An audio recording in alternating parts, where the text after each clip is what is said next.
Welcome back to another essential episode of Careful Boys. Today we have with us Mr. Dumbfoundead.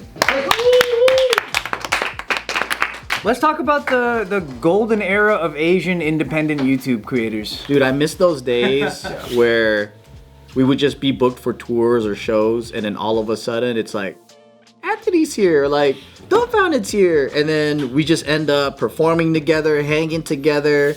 And then there came a time when everyone's rates got so expensive that the college couldn't afford all of us. So the variety shows stopped, and it would be like they could only book one of us. Oh yeah. So it gets kind of competitive, I think, right? If there's like only so if you have one Asian Student Association talent show, you got to get like one rapper, one ukulele guy, one dance crew, one comedy group. You know, it's like you gotta be selective. You know, everyone's going in their little competition, in their niche. You know, or they are the talent, and then we have to be the judges. All right, that's another. Yeah, that was a really good way of doing that. You guys, the Quest crew. We definitely got, when you guys monopolized that little pocket, I feel. Yeah, we had a good 2 years, 2009 and 2010. Wow. Yeah, we did like every Asian possible club that there was in every university.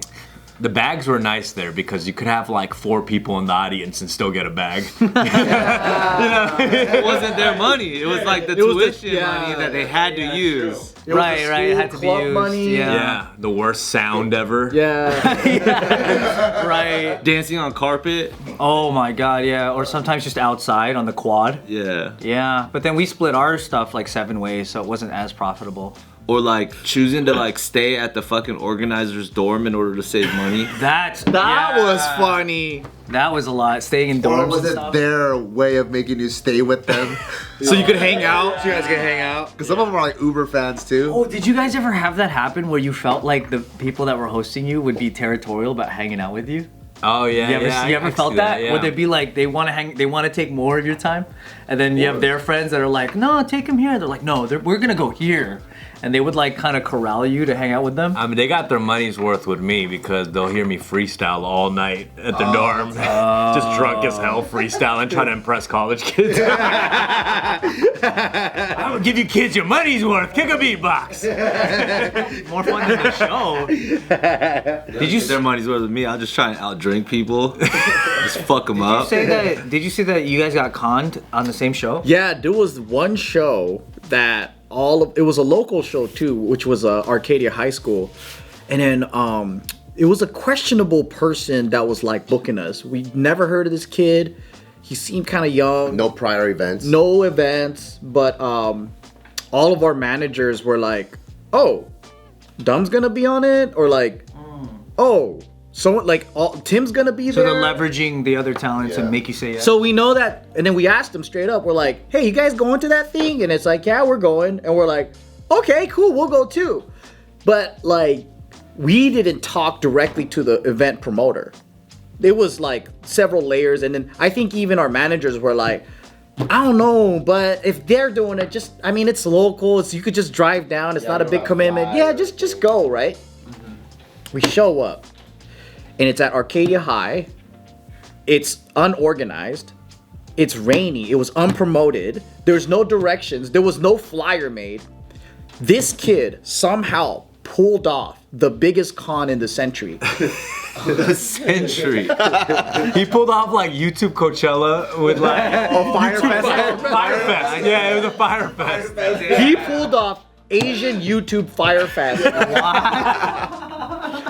Wait, was David there? Was like I forgot. I feel like all of our friends were there. Yeah, all of our friends. Damn. Imagine like all of Asian YouTube, right? There was more performers than there were people in the audience. Really? Yes. Yeah. What was the venue again? Like Tim was there, Arcadia Rick High was School. there, Cholo Adventures High? was there. Somehow, Arcadia High has mad people that would come. we thought it was gonna be at the auditorium of Arcadia High. We thought it was a school event. We thought it was gonna be like the school knew about it.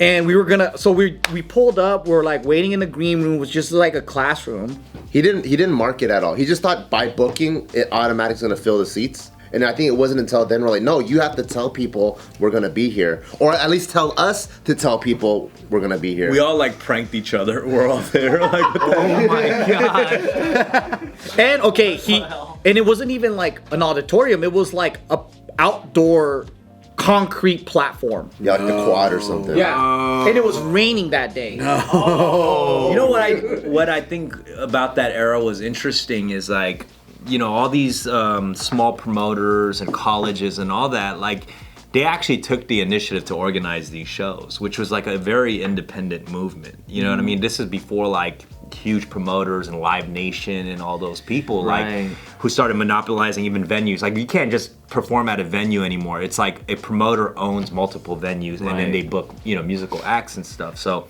at that time was cool because you'll have these kids that's all they are. They're just kids who want to bring these performers to the local, you know, city or the universities, and they have to make that effort to organize these shows. And a lot of them didn't know what they're doing because we pull up and the sound's terrible and we're talking about, you know, the stage is not being proper for the performances. But I do commend them for organizing it and making it happen because they were a part of the movement. Like if it weren't for them bringing us out, we wouldn't have had this. It's like they're figuring it out as we're figuring out how to tour our stuff, you know? So it was really interesting that time to see that happen. And they really did support a lot of the artists because they were paying rent to all these shows, you know? Dude, there was times where it's like, obviously, you know, you get the impression that they get the money from like school tuition, so they have to like apply for it from these different clubs and whatnot. So you're like, all right, cool. So I'll make my rate this because I know it's not really like their money anyway. And then so you make your rate a certain thing. I remember I got booked out to one time to go to New York, and then I was like, you know, just thanking them for like getting me out there and whatnot. They're like, yo, we had to sell so many cookies to get you here. And I was like, what are you talking about? Like, we spent like a week baking cookies and just being on like the selling cookies to fundraise to bring you here. That's too real, dude. Don't make it so real. Like, oh shit. That's really sweet. Yeah. That's cool though. That's tight. That's to save my financial aid for you, dude. I'm not gonna be that shit, bro. Yeah, that's too real. Yeah, damn. One of the times I was like, dude, we have it pretty fucking good was early on YouTube. That's when I was also doing stand-up too. And I would remember going to like, you know, like all the stand-up like open mic gigs and stuff, like flappers and whatever. And then I would go there and you would talk to other comics in the green room. And then they're like, oh, like what's the biggest room you've ever done? And I'm like, oh, it's been like maybe like 800, 1,000. They're like, what? And I'm like, yeah. I'm like, oh yeah, I just did Minnesota with my homie like David. It was like sold out show. And they're like, what? But then going there to go into like let's say the small room at Comedy Store, and any real comic can come in and bump you, right? And just that whole culture versus over here, it's like fucking red carpet, packed out. Everyone knows what you're about, and I was like, oh shit, this is what it's like to perform to when you already have an audience and a fan base, and it's way different than like this grind. That's the thing. It was like a blessing to even have a fan base. You know, I think as an independent artist, I knew how hard that was because I was also coming from, you know, the open mic Project Blowed, like all these places that were specifically just hip hop, right? And seeing all my peers in that area just try to get a fan base. Yeah, who are equally as talented. Yeah. And I was getting my fandom through YouTube. You know, this wasn't like just the hip hop section. I was doing that too, but that area was just hard to get a fan base. I was utilizing the tools like YouTube, and it was so different. Like you said, we were playing 800 to 1,000 to 2,000 rooms and annual city Lunar New Year's things. You know, the Vietnamese, like Tet Festival. What's up, everybody? The Minnesota Hmong Conference. You know, like we had all different types of cultural, super exclusive. Yeah, dude. All different types of cultural events that we were playing, and it was thousands and thousands of people at these things. Yeah. Who were some of the like looking back? Who were some of the other artists that you would frequently see at these events that you did? I think we saw Tim at everything. We got booked along with Tim a lot. Clara. Oh, Clara, Clara, dude, Clara was great. A lot of the times we were booked, she would be like the music part of it. Yeah. Tim, Clara, you guys, I would see a lot of Quest Crew. You know. AJ would be. AJ, yeah. Joseph Vincent, I saw a lot. Vincent. Oh yeah, dude. Joseph Vincent definitely had a little time where he was on everything. Dude. That dude he had his. And he was like a heartthrob too. Hell yeah. Everyone would go crazy. And a dick throb. I Okay. didn't even think of that. That's a good one, actually. Yeah, I mean, I heard a lot of different things like about the college scene now. Like, obviously, I haven't been doing college shows in a while, and Do they book Asian artists still? I don't know. Remember we were talking about this earlier before. Like, I don't know what's going on in that Yeah. I get my one a year. It's good. Yeah, you still do them? Yeah, like one a year. What other things? Book the next generation, like Linda and like. Who do they bring out besides you, like in those types of shows? When they're booking me, I'm usually like the headliner for something, and then it's always like oftentimes like a dance thing too. So like the local teams, the school teams will like Oh, right, perform, and then yeah. I'll be like the headliner. I was talking to my comedian, stand-up comedy comedian homie, and he said that colleges are really weary about booking comics now. What? Because they're afraid they're gonna say something. Oh, cause college is a hella woke now. Yeah, they might get canceled or something, so they just want to take a precaution and just not book them at all to begin with. That might anger a student or something like that. Because that used to be a thing. That's such a good gig. Comics used to tour colleges all the time. All the time. They used to have conferences where they would like audition them, so then put them on the thing where they play all the colleges at once. But That's crazy, man. Because I remember, colleges used to be the home of testing material and at the cutting edge of comedy because like young people loved comedy. You could say the craziest shit. Well, the last time we got booked for anything was probably they were trying to get us during lockdown. And then after that, we were gonna do the college tour with the Danger Boys. Oh, yeah. We had that booked up, and then so after lockdown, I don't know if we got any inquiries after that. Yeah. Yeah, man. I mean, I'm sure they still have the Asian culture nights and all that, right? I mean, They for sure do. They for sure do. Yeah. But maybe it's about it's like Asian activism and shit, and they're just sitting there like Yeah, I could see that. being angry all the time. And Well, like, also, I think that a lot of momentum like died off because we were probably going during the era where it was like the first annual joint Asian blah blah blah night, right? And then we might be doing that for a couple years, and next thing you know, you're like, oh my god, I can't believe I've been welcomed back. This is the sixth time they've done it. And then the pandemic happens, and then like people aren't even going on campus, and then like people graduate. So they're not even a part of like that old legacy event anymore. They've never ran it. Right. You know what I mean? 4 years later, they're back in school, but those people in school There's a have break in never the run chain. it. There's a Yeah, break. they never ran that event. do you think maybe because our era it was so exciting because we never had like an entertainment community in America? Yeah, no representation. We were building it. That was our like showtime at the Apollo, right? And then now there's no real Asian niche. It's like you break through. Like if you do well, you just go mainstream. you don't need to go to a Korean culture night to see a K-pop act perform. Like K-pop acts are on Coachella lineups. Right. Yeah. I used to tour like 30 cities across the U.S. and play somewhere in Wisconsin, and there'd be one Asian kid in the crowd like, I've been waiting for that. You know what I mean? Like he wasn't maybe even familiar with my music, but he came out because he maybe saw like the local newspaper, and he's like, oh, this Asian rapper dude. He's like, take me with you. Rescue me from all this. I want to go to K-Town. It was just rare for them to see an Asian performer come into town. Yeah, that's true.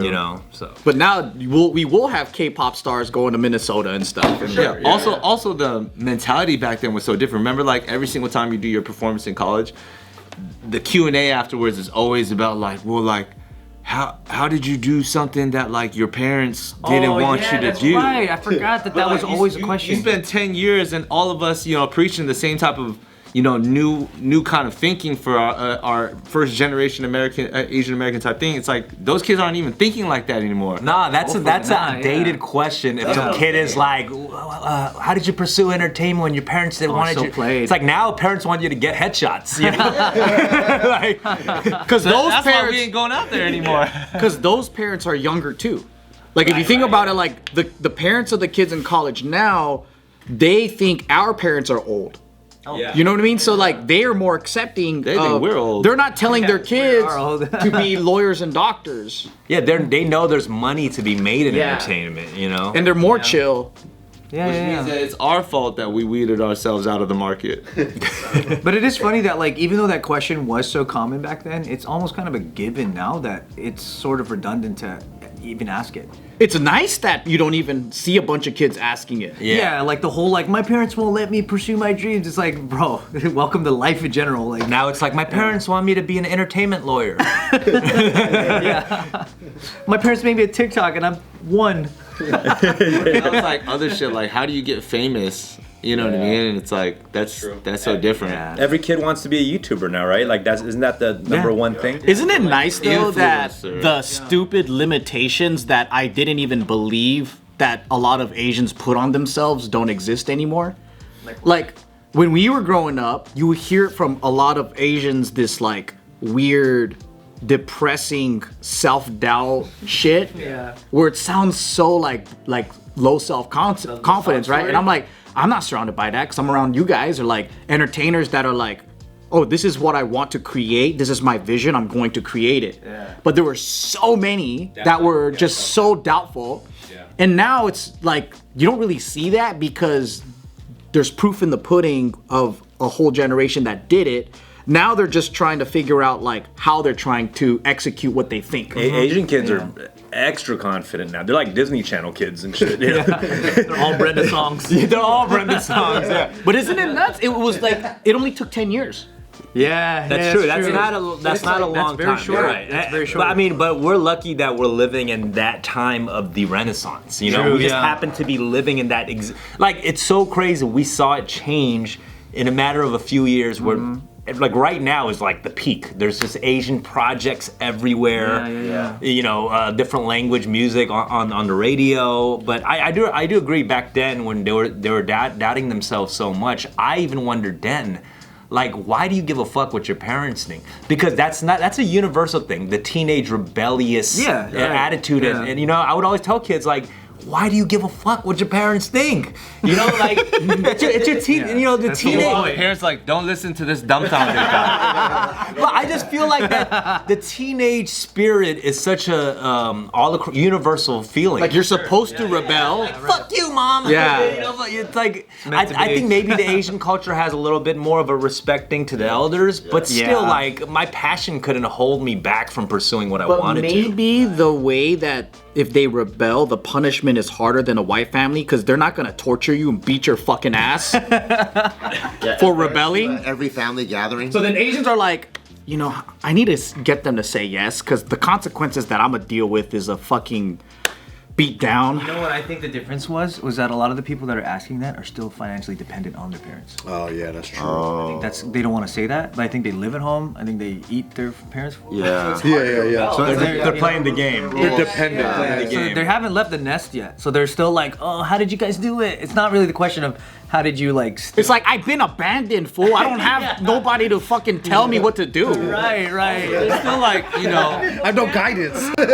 it's still like even during our era, it's not like we were the only ones trying to all do what we were doing. I think, you know, we were just doing it fairly well is all. You know what I'm saying? So like when you see an example, it's not like every Asian kid who wanted to rap was as good as Dumbfoundead. You know what I'm saying? Like, you're still one of one for a reason, and it's like that's what makes it so that you're touring 30 cities, you know, in a year, and that's where people are asking these questions because they're not seeing like the fucking 50 other people that tried and haven't made it. But I will say, in that sense, though, I think it is also that we had the business people around us or figured the business out. You know, I think that's a huge part. Like, unless there's an infrastructure of like people who are booking shows or a manager, and if you don't tap in with those people, the behind the scenes people that we had too. That was important. I think those people deserve the credit too. The grassroots people who organized events, you know what I mean, who decided to manage YouTubers. Like, that's crazy back then. You know, like, what I'm gonna do, I'm gonna manage YouTubers. Like, are you? That's even crazier than wanting to do comedy on YouTube or rap on YouTube. Yeah, they're the crazier ones. That's true. I'm gonna start the CAA of YouTubers. Like, are you fucking weirdo? And then they're all leaving jobs they already had to do. Yeah, it's insane. That is insane. Yeah. I just like how a lot of Asians that sucked. They can't make it a race thing anymore. It's just, you fucking suck, bro. It's nothing to do with, they don't accept Asians. It's like, no, I seen your shit. Your shit is so bad. Like, Asians don't support your shit. Your shit is whack. I will say that excuse starts getting harder every year. It gets harder every year. It gets harder every year. It does, yeah. But then it's like, you know those types. It's like, you're your shit sucks. I can't imagine a time that Asians didn't have a better shot than they do now. Right. Oh yeah, right And they're now. hiding behind the like, oh, you know, they don't want to give Asians a chance. And I'm like, shut the fuck up, dude. Imagine still going hard as fuck with that excuse now. Right. Right now, when people say that, it's so funny to me. Yeah. It is, yeah. It's crazy right now. It is so different. There's so from many when we were routes. coming up. There's so many paths now. It really is. Definitely way more opportunity than we ever had. For sure. Yeah. So if you guys aren't making it, you suck. Do better. He's seen your shit. Not because you're Asian. Yeah.